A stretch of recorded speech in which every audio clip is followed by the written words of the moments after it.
నువ్వు ఫోక్ సాంగ్కి వెళ్ళినావు, ఓకేనా? ఫోక్ సాంగ్కి వెళ్ళినావు, అక్కడ షూటింగ్ అవుతుంది. సో షూటింగ్ అయిపోయిన తర్వాత నీకు ఒక కాల్ వచ్చింది, ఓకేనా? మీ బెస్ట్ ఫ్రెండ్ చనిపోయారని చెప్పేసి. సో ఎంత బెస్ట్ ఫ్రెండ్ అంటే అసలు అన్నీ షేర్ చేసుకున్నారు, మీ కష్టాలలో పాలు పంచుకున్నారు. సో అన్నీ ఎవ్రీథింగ్, వాళ్ళు లేరంటే ఇంకా నేను బతికి వేస్ట్ అనే సిచ్యువేషన్. తను చనిపోయిండు. సో తన దగ్గర నన్ను ఎందుకు వదిలేసిపోయినావు అని చెప్పేసి ఏడుస్తూ, అంటే మీరు ఏమేం చేసిరో అదంతా గుర్తు చేస్తూ మీరు ఏడవాలి, ఓకేనా? ఇది టాస్క్.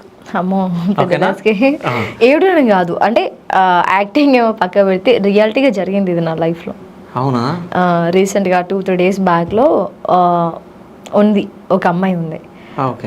అంటే నా ఫ్రెండ్ కాదు, నా స్కూల్ స్టూడెంట్ అమ్మాయి. లైక్ 9th class ఉంటుంది అమ్మాయి. రీసెంట్గా నేను ఒక షూట్లో ఉన్నాను, సడన్గా కాల్ వచ్చింది. అంటే రేపు మార్నింగ్ షూట్కి వెళ్తానని కూడా అమ్మాయి నాకు మెసేజ్ చేసింది, మేడం మీ సాంగ్స్ చాలా బాగున్నాయి మేడం, రీల్స్ బాగున్నాయి, కానీ ఈ మధ్య ఎందుకు రీల్స్ పెడతలేవు మేడం ఇన్స్టాగ్రామ్ అని ఫన్నీగా మెసేజ్ చేసింది. టైం దొరకట్లేదురా, కొంచెం టైం తీసుకొని పెడతామని పెట్టా. అంటే ఆల్ ఫైన్ అంటే ఆల్ ఫైన్ మేడం ఉన్నాయి అంతే. నెక్స్ట్ డే మార్నింగ్ షూట్లో ఉన్నాను, వెమ్లాడలో సాంగ్ షూట్ నడుస్తుంది. కాల్ వచ్చింది సడన్గా, వాళ్ళ ఇంట్లో వాళ్ళ నుంచి కాల్ వచ్చి, మేడం మా పాప చనిపోయింది మేడం అన్నారు. ఇంకా ఏం అర్థం కాలే ఆ టైంలో. ఇంకా ఒకవైపు షూట్ ఆపేయాలా, షూట్ ఆపేస్తే ఎంతనన్నా వాళ్ళకి ఆ రోజు పెట్టిన ఇన్వెస్ట్ మొత్తం లాస్ అయిపోతుంది.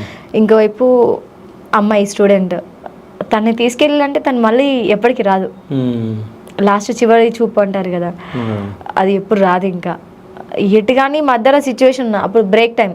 నేను చెప్పాను ప్రొడ్యూసర్ సార్కి, ఒక 1 hour కావాలి నాకు టైము, 1 hour తర్వాత స్టార్ట్ చేద్దాం సార్, కొంచెం రిలాక్స్ అవుతా కార్లోకి వెళ్ళి అని చెప్పి కార్లో కూర్చున్నా.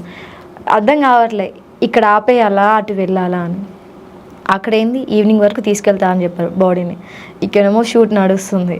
ఇక్కడ ఇది ఆపితే వీళ్ళకి లాస్, అక్కడికి వెళ్ళిపోతే నేను లైఫ్లో అమ్మాయిని మళ్ళీ చూడలేను, అది నెవర్, ఇంకా కాదు ఇంకా ముచ్చట. ఏం అర్థం కాలేదు, కానీ తను ఇలా చనిపోయింది కదా అనేసి వీడియో కాల్ చేశాను. ఇంకా వెళ్ళలేకపోయాను అప్పటికి. మీరు అన్నారు ఇందాక ఆ సిచ్యువేషన్ వస్తే ఏం చేస్తారని, వెళ్ళలేదు కానీ వీడియో కాల్ చేసి మాట్లాడా.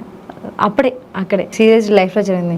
అక్కడ చనిపోయిన దగ్గర ఎవరైతే నా స్టూడెంట్స్ మిగతా వాళ్ళు ఉన్నారో వాళ్ళకి వీడియో కాల్ చేసి కాసేపు ఇంకా కాలేదు, ఇంకా లాస్ట్ చివరి చూపు చూసేసుకొని షూట్ కంప్లీట్ చేసుకున్నాక వెళ్ళిపోయే వాళ్ళ ఇంటికి.